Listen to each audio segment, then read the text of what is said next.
So I was in Junin de los Andes, and that's the area that's closest to a giant mountain, a volcano called Lanin.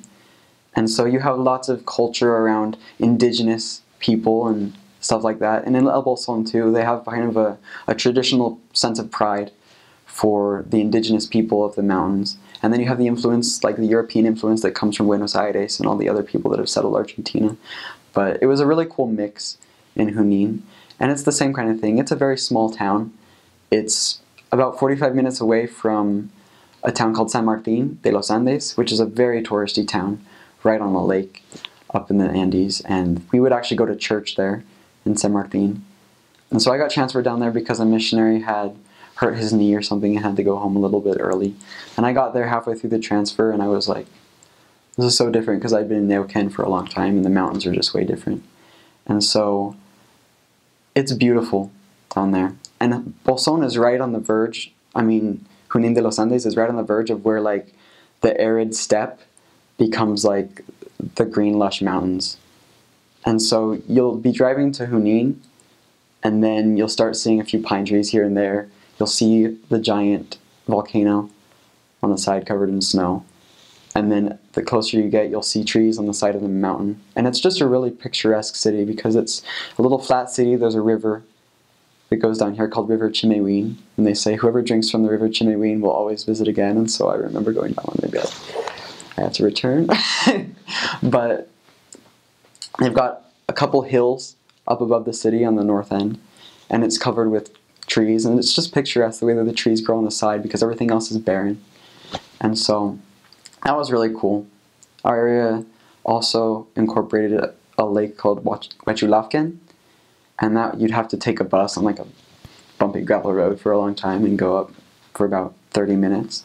And we had a cool investigator that lived right on the lake. He was building like a castle. He used to work for the FBI and he moved to like Argentina 7 years ago to feel safer. I don't know, he was insane. But we had a fun time in Junin de los Andes. One of the coolest things is probably that there is a sculpture park up in those hills with the forest called Via Christi.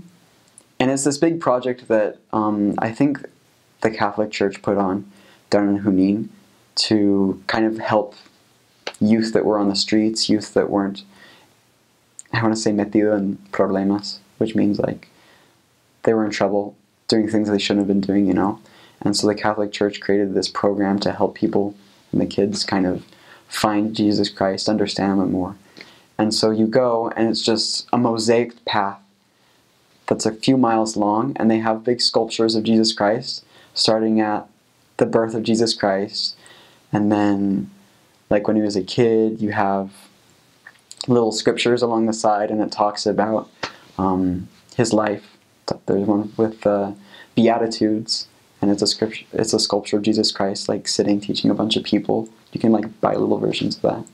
But that was probably one of the coolest things I ever did on my mission. Is we went a P-Day up to Via Christi, and we just walked slowly, and we saw sculptures of him like multiplying the bread and the fishes, him healing the leper on the Sabbath day, and it's kind of different. I mean, it's a different, I guess you would say, perspective of the life of Jesus Christ, but the stories were awesome, and you could feel the Spirit going up there, and that was one of my favorite things of the mission too.